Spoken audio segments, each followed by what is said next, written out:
बुजुर्गों, वयोवृद्धों को सम्मान दिया गया है। और हमारे यहाँ तो ये मान्यता है कि जो वो सभा नहीं होती है जहां कोई वयोवृद्ध ना हो, बुजुर्ग ना हो।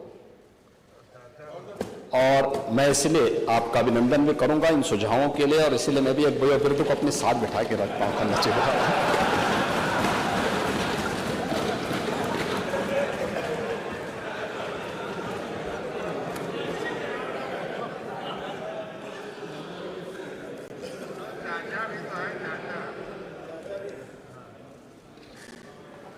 आऊंगा मैं थोड़ी देर में।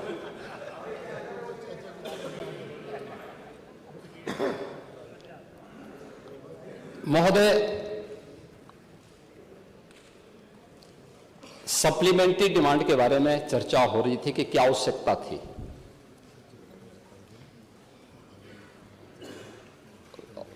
मैं केवल इस एक बात, हमें विरासत में जैसा उत्तर प्रदेश मिला था और जैसा उत्तर प्रदेश आज है, हमने श्रद्धेय अटल जी की इन पंक्तियों से सदैव प्रेरणा प्राप्त की है कि आदमी को चाहिए कि वो जूझे, परिस्थितियों से लड़े, एक स्वप्न टूटे तो दूसरा गढ़े। और उत्तर प्रदेश के लिए जो स्वप्न बनाए गए थे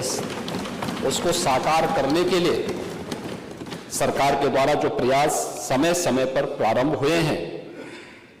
उन्हीं को साकार रूप प्रदान करने के लिए सरकार ने अपने बजट के दायरे को बढ़ाया। फरवरी में ही हमने अपना मूल बजट पारित करके अपना वित्तीय वर्ष अप्रैल में ही बजट की कार्रवाई को हमने आगे बढ़ा दिया था। 24-25 का जो मूल बजट था, जैसा कि आपने अपने उद्बोधन में भी कहा,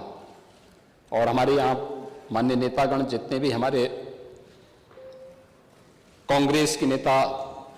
श्रीमती आराधना मिश्रा मोना जी ने, जनसत्ता पार्टी के श्री रघुराज प्रताप सिंह उर्फ राजा भैया ने, हमारे सहयोगी दल राष्ट्रीय लोक दल, अपना दल, निषाद राज पार्टी और सुहेलदेव राजभर पार्टी के हमारे जो सहयोगी हैं, उन लोगों ने भी अपने वक्तव्य में जो बातें कही कि हमारा जो मूल बजट था वह 7,36,437 करोड़ 71 लाख रुपए का था। मांग के अनुरूप और प्रदेश के अंदर इस दौरान जो कार्य हुए, यद्यपि इस पूरे समय में ज्यादातर समय हमें आम चुनाव का सामने करने में ज्यादा समय खर्च हुआ, लेकिन फिर भी इस दौरान जो कार्य हो रहे थे, अन्य जो एक्टिविटीज चल रही थी, उनके कारण हम लोगों ने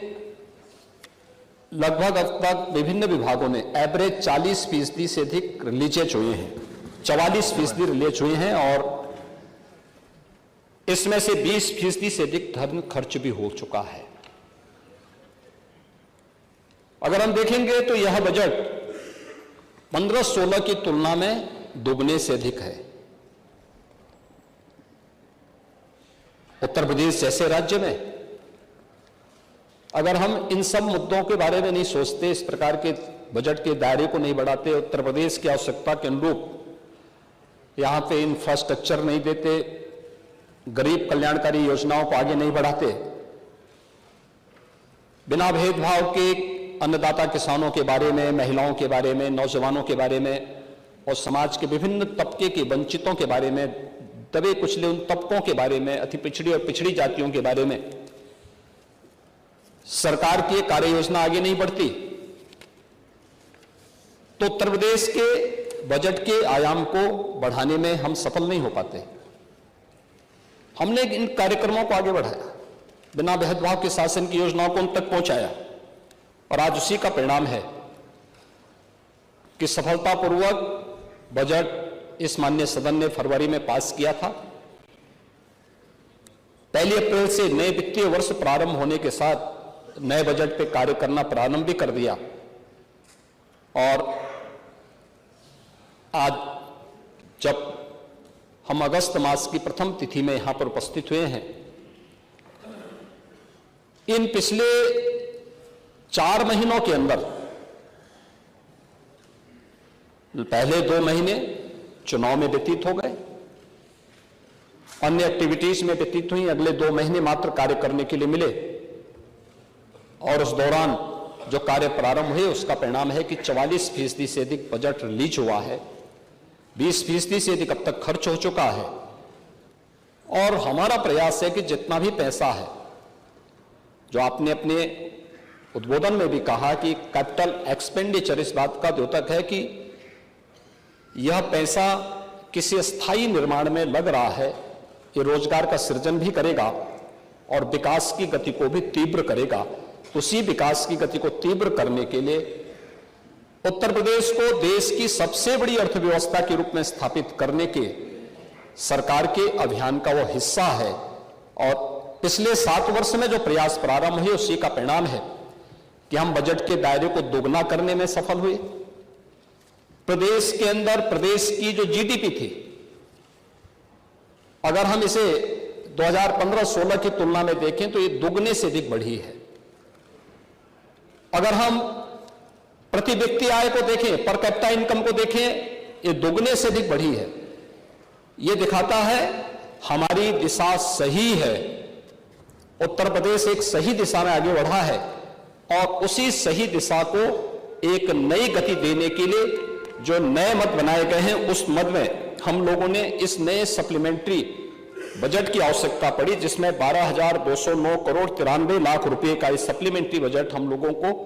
मानसून सत्र में लाना पड़ा है। और इसके साथ ही उत्तर प्रदेश का ये बजट वर्ष 24-25 का लगभग 7.5 लाख करोड़ के आसपास पहुंचता है।